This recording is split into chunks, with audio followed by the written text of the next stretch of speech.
Please remember, you did not learn how to do math overnight. You did not learn how to read overnight. And this is not an overnight process.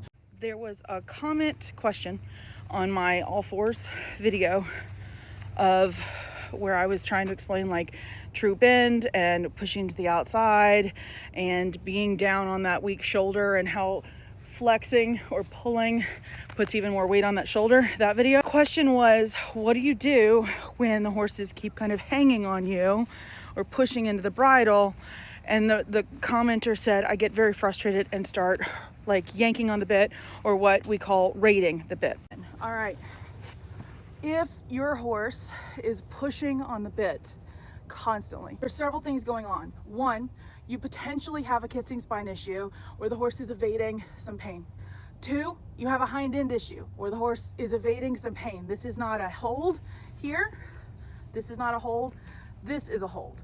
So this is your squat thrust here, like your squat.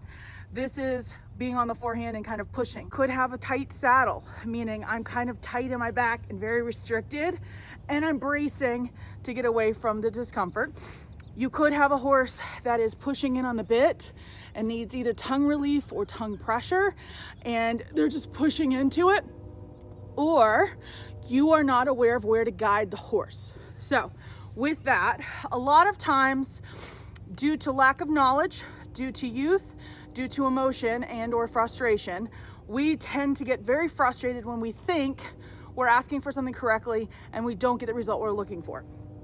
Also, we get very frustrated when we feel like we eliminate everything and it doesn't happen immediately. We are all in the same boat. We are all learning something new every day. And these are muscles and bones and mind frames we're working with. So it's not gonna be perfect. Ask for moments and build on them. So if you have a horse that is pushing into the bit, they're already down in their thoracic sling, we can talk about that in another video, and they're already here. If you rate them off the bit, they're just curling their neck. That's all they're doing. They're just gonna curl their neck. That's it. They're still here. So you have several options.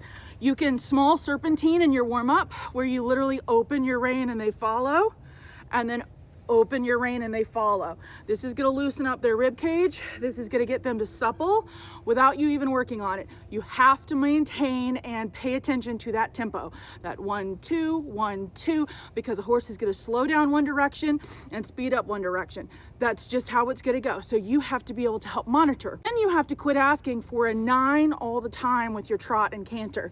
Quit pushing them forward all the time. Can you do small, teeny tiny jog steps where they are using their